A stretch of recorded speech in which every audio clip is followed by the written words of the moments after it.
Hello everyone, welcome back to my playthrough of This is the Police. Dave the Sunny Panda here, and I'm playing as the Chief of Police of Freeburg, Jack Boyd. Yeah, we're Boyd, boys. Okay, Golden Bird reports on August 8th that not enough plots at City Cemetery. Wow, so we are running short of, what do you call it? Places to bury the dead. Freeburg Tribune says park to host Bake Off. Awesome. The Fact reports photographer films UFO in the suburbs. What the heck? Alright. Let's clock in to work today. And hope that our good job as the Chief of Police continues on. Nobody asking for leave today. Amazing. Let's start. Should we go for the music? No, it's getting a bit repetitive. So let's play something else. Alright. And then I'll go back to that because I love that. I somehow love it. And I should probably spend some money buying other tunes. But I don't know. I don't feel like it. I need to save up the money too. Funeral of Elisa Koenig. R.I.P. Thank you for your service, Elisa. Okay, the city hall. We can... we already lost 50% of our salary, so I don't think a raise is really required. We can go for a SWOT upgrade again. Why not? Alright. We have an option to... We don't have... there's not a lot of option out there in the labor market, and we can't really get Detective Bertha because she's old and she has less professionalism. So, nope, not doing it yet. Let's look at our investigations. The theft. I said we will solve the theft this time around, didn't we? But I have absolutely no idea how.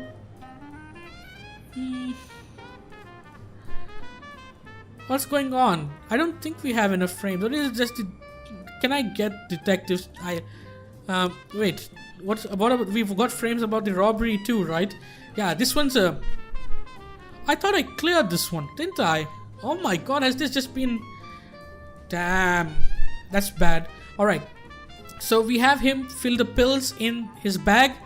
We have him lock it. He throws the... He smashes up his own window. And while going he... Nope. Really? What the heck? Wait. Okay, the night before the last, everything was fine. He left exactly at the... Okay, blah, blah, blah. His verdict doesn't matter because he's the one he's a culprit. I hang around at night near the pharmacy, but I don't remember much. One guy said to drink for my health and threw a $50 bill in my hat. Okay, so the hat one is... Oh, he threw a bill in his hat. This shows coins. Oh well.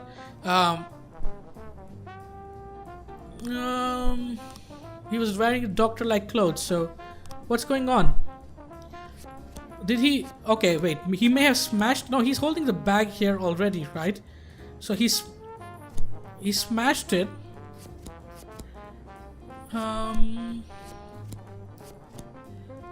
Nope. He didn't smash. Did he smash it first? Then, but he's not wearing his jacket here, is he? The green jacket. So do we have some frames missing then? I think we'll wait a day on it. But, oh my god. I feel I'm messing up something big time.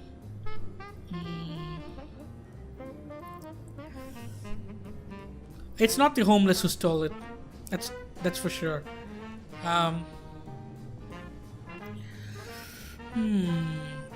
So like, did he smash it? Then, but he's going in with the bag, right? That's not possible. It's the other way around. Okay, we are missing a frame. We're missing a frame, so we'll let it be. And if I'm not missing a frame, I'm an idiot who can't see the case straight through, right? Alright, fight at Kevin's Throat Bar. A bar fight broke out after the bartender refused to serve two particularly drunk men. Alright, Robbins and Vandal, off you go. They're going to go out and they're going to figure out what's happened at the bar, right? Because that's that fight would have been ridiculous. Okay, we helped the Sands yesterday. They are one up, so we are going to help the Vargas multiple times today and get them up. So we're not going to help out the Sands on this call. Two large angry men are fighting in the corner of the bar. Watch and wait until they exhaust themselves. Nope, one of them is going to get killed. Try to separate them. Our officers are going to get hurt. Use a taser on them. 301 Offender caught, officers unharmed, civilians unharmed. Good job. Get back. We are proud of you. We are proud of you. I don't know why I said it like it was such a big deal, like they saved the world from a huge explosion or something. But hey, it's a victory for us, isn't it? Okay, there's a feast. Chef Mastroianni calls us and says, Mr. Boyd, my catering company was preparing the 20th anniversary banquet for the Gallery of Modern Art, but the celebration was cancelled at the last moment. It would be unfortunate if such a mountain of food went to waste. I'm willing to offer it to you and your men for a modest fee. Don't you think your employees would love these delicious dishes? I mean, they definitely would.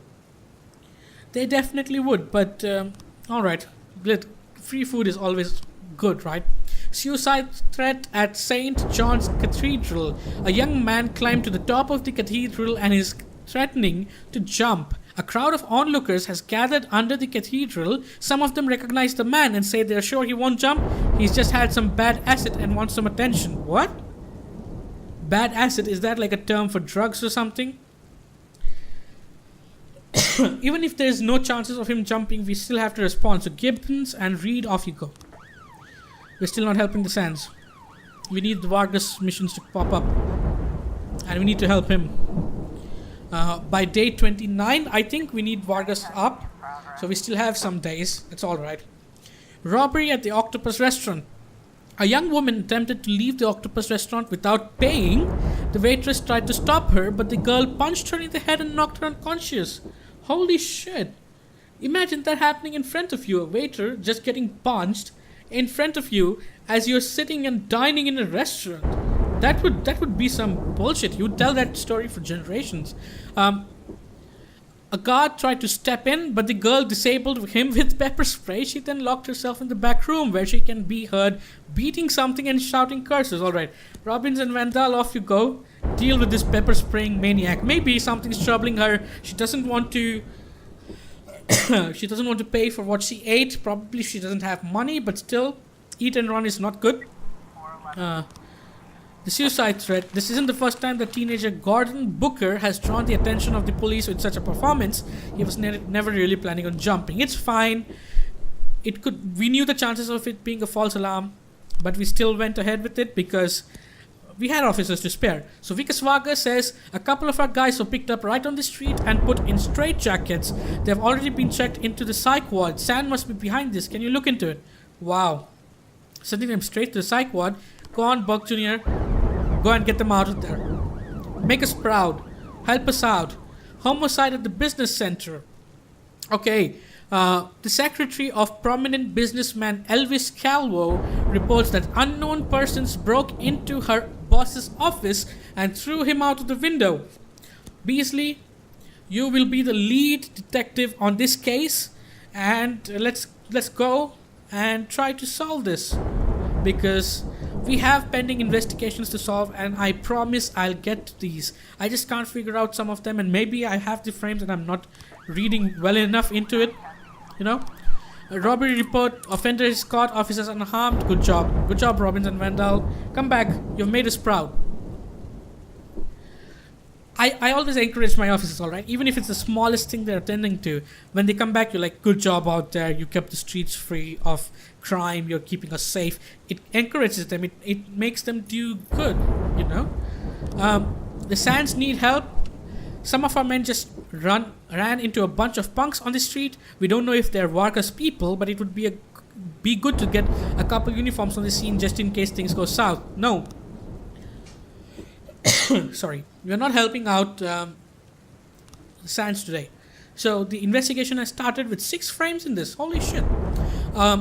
Michael Hall, the guard, says, I saw a black sedan pull up to the building and 2 men, one in a raincoat, got out. They passed me without saying anything.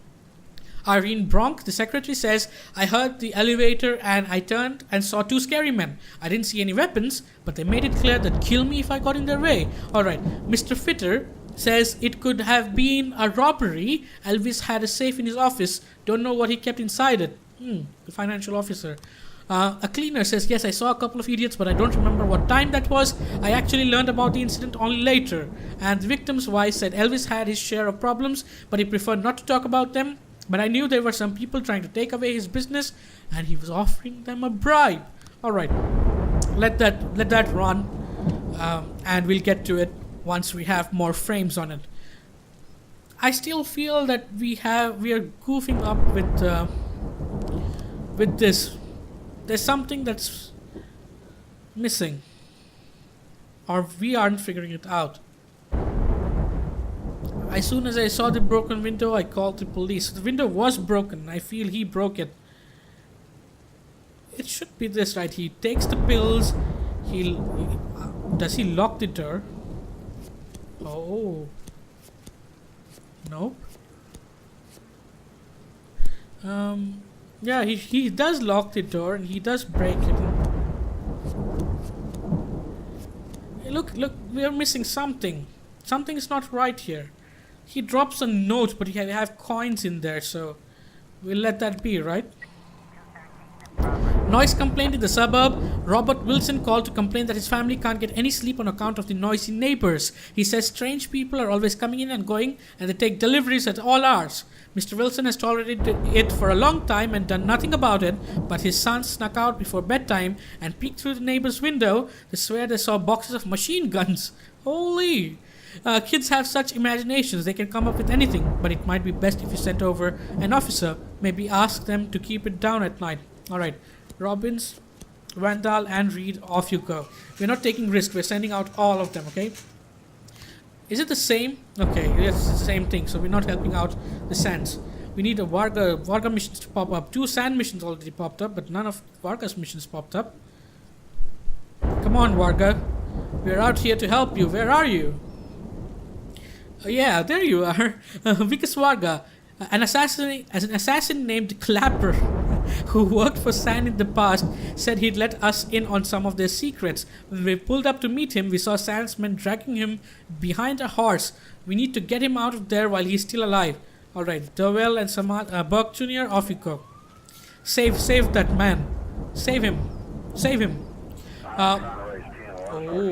The situation is more serious than we thought. Alright, Samadhi and Grant, off you go. There's chances of there being automatic weapons there, so let's be safe and send out more officers just to have the backs, have the house surrounded by all corners, all sides, no risks, no backs against the wall kind of situation. Homicide report, we got three frames for that. Okay, robbery report. Yeah, look at. Okay, what? Now we are getting useless frames up here. It's not the homeless who stole it, or is it? Could it? Am I trusting the pharmacist for... it may not have been the pharmacist, could it? Okay, let's see. He broke it. He broke the glass, he steals it, he sells it, and he drinks. Nope, it's not him. So we have the frames for this, don't we? We actually do have the frames for it. I wonder what I'm doing wrong here. See, it all points towards the pharmacist himself stealing it. In the morning, I went to work as usual. As soon as I saw the broken window, I called the police. Did he break the window in the morning? Okay, let's say he stole the drugs, alright? We know he stole the drugs. He closed the door, he breaks it, and on his way back, he pays the guy. But could it be that he came back home in the morning? Like, came back to the pharmacy in the morning and broke it? Oh my. I had the frames, but I was arranging them the wrong way all the time. He broke it after. Alright. The pharmacist with a rare skin disease, he decided to steal the medicine he needed because his insurance company refused to pay for his medicine bills. James Duff keeps regular appointment with his doctor at St. John's Hospital, or we mini-market. James Duff's wife sends him out shopping. I think there's more chances of finding him in at the hospital, isn't it? We'll send Gibbons and Smith along with the SWAT, because why not? He's not danger, but still, A noise complaint. All our officers did well. All our officers did well. They have solved the. Oh, and look at that! I knew there were automatic weapons at the spot of crime. We'll ask the mafia to sell this one. We need the cash. No new frames found. Okay, this is another thing, but I feel I need to change up the detectives because this is missing. This is clearly missing frames. So I can't change the primary detective, but what I can do is once Porcher comes back from this arrest, we'll okay. The day's over already, so there goes our grand plans. But we'll have Porcher take over as one of the secondary investigators in that case, right? Robbery report, offender caught. Great job, and Porcher just receives massive influence gain. He's our best detective. Amazing, just amazing. Let's end the day here. Vargas is in lead. Yesterday Sands were in lead, so he won't be too unhappy about it. But maybe tomorrow we can equalize them, and day after tomorrow. We need to make sure that on day 28th or 29th, just those days we keep Vargas up. So we'll keep them equal until then, and then from there we look into what we got to do. All right. So let's end the day, and I think we can go for another day. Day 26th, August 9th. Let's go for it. The Golden Bird reports confectionery reduces staff. Freeburg reports schoolgirl struck dead by lightning. Oh no. And the Fact reports legendary actor Paul Spaghetti giving masterclasses in Freeburg. Reminds me of that meme. Who touched my spaghetti? Alright, let's go to work.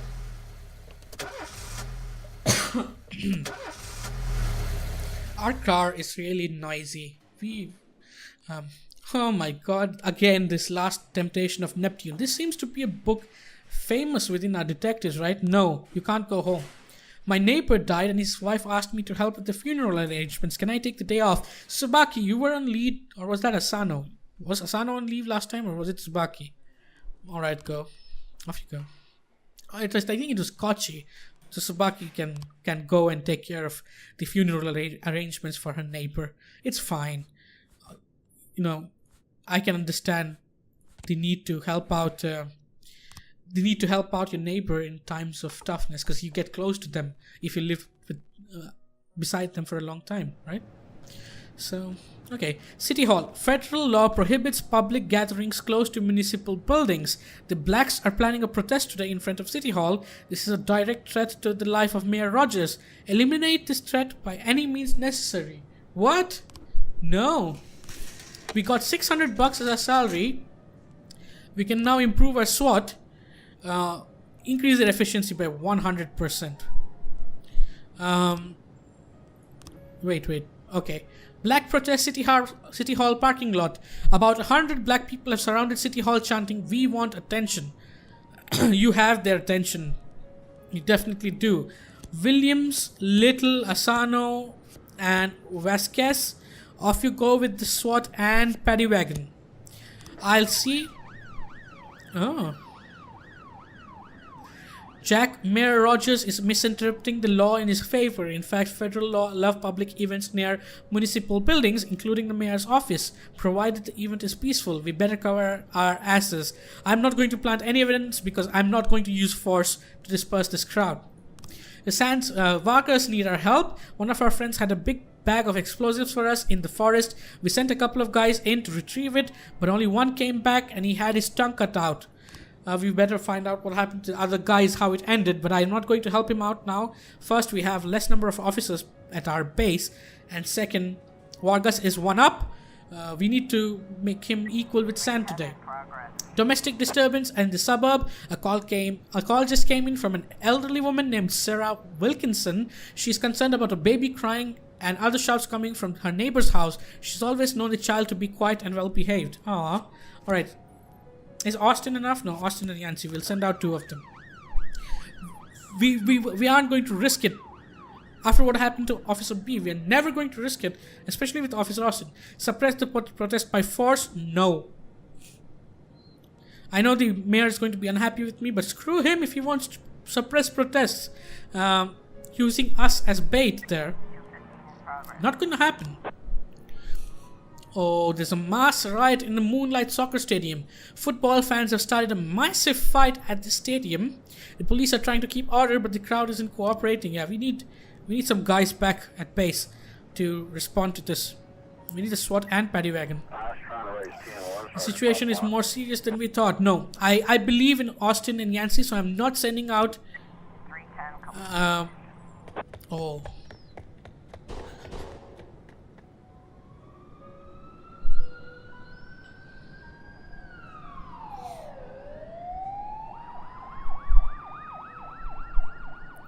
We let a baby die, possibly with their parents.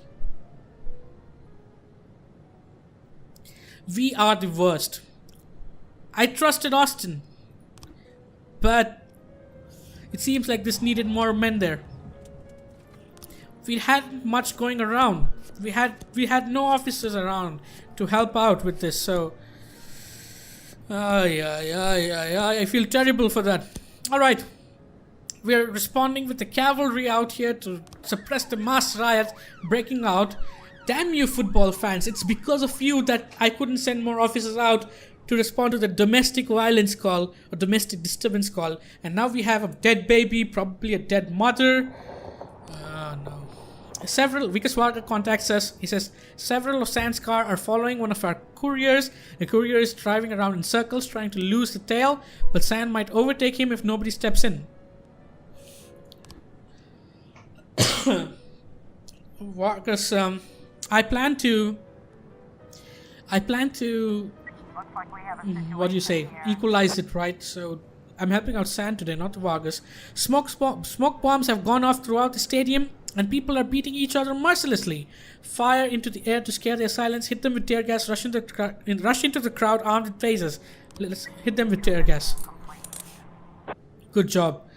We have done amazing, all of you. Good job. Austin, I want to have a word with you. It's fine. Don't be disappointed by the incident we had today. You're still amazing. You're still our best officer. But mistakes happen. Everybody makes mistake. All right. Carjacking at the city center. A woman called to report a carjacking. I was driving to work, stopped at a red light, and a man ran up to the car, pulled me right through the open window. Hurry! There's traffic jams everywhere. He couldn't have gotten far. Alright, Austin and Yancey, off you go.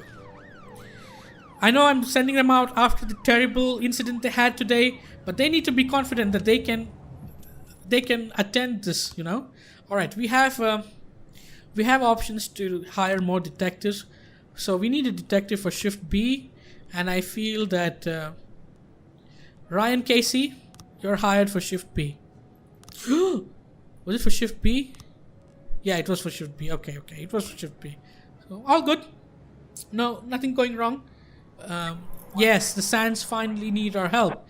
Christopher G. Sand said some more idiots are at our bank again trying to withdraw money from our accounts. This time we tried kicking them out and they started breaking furniture and lighting paperwork on fire. Apparently the fools think this is going to hurt our business. Well, breaking and entering a bank is not good. Carjacking report. Austin and Yancey have caught the offender and are harmed. Good job. Look at that. You have it in you, Austin. You're our best officer. But even the best have their bad days and bad moments, so don't worry about it. That baby's blood is not on your hand, it's on mine. As the chief of police, I failed in decision making. You asked for backup. I didn't send backup. Vandalism in the suburb. Retiree Samantha Rendon was looking out her window when she saw two young girls break the window of a nearby house, then paint the words traitor and cunt on the wall. Holy shit. Alright, Austin and Yancey, off you go again. You know, I'm making them a team, having them work together on multiple things and buffing them up. The mayor himself responds, Jack, you swore an oath to serve the city. If you can't keep your promises, we can't keep ours. Screw you, mayor. I'm keeping my promise to the city. I'm not keeping my promise to you, you scumbag, but I'm keeping the promise to the city. So day 26, and it's been bad. I won't say it's been good, but it's been bad. Okay, so we have an option to help the Sands here, and then for the next 2 days, keep Vargas up, or we can keep them equal today, and we'll see what happens next, right? I think that's better. I'll keep them equal even on day 27. Vandalism report. The offenders are caught and the officers are unharmed, which is great. Come back. Look at that. Look at that. Austin up the leaderboard. He has even surpassed Flores. He is our best. No new frames found. We need to do a bit of jiggling around with that. With this, don't we? These two are... I don't know if these two are worth anything. He's at home, so he can probably look into this tomorrow. Yeah, let him keep working on it tomorrow. So, and we hopefully come to a conclusion with that stupid thing, because I'm missing frames. And of this I'm certain. This one, I'm certain. Homicide, we found some frames. But this still needs a lot of frames to go, so I'm not going to place these now, okay? He did know the timing, right? I don't remember what time that was. Okay, he doesn't remember what time it was. Black sedan, 2 men, 1 with a raincoat. Yeah, okay, that suits. 2 scary men without visible weapons. So yeah, one has a raincoat and one has just a jacket. So it does match up, but we'll wait for more frames to come in before we start building up the case. Phew, today's day has been stressful as the chief of police. I can't believe that I let the baby die, and the parents too, possibly. Sands 15, Vargas 15. This is now a draw. So even if we put Vargas up by 2 for the next 2 days, Sands won't be unhappy. But what I plan to do is I plan to keep them equal even tomorrow, and then for the last 2 days have Vargas just shoot up. So that should be a good plan going ahead. Good day. Officer Austin had some ups and downs, but we'll get through it, right? We always do. So that's where we'll be stopping in this video. I'll continue my journey next time, hopefully without any more murders of infants. Leave me a comment, would love to interact with you, and I'll see you next time. Bye bye.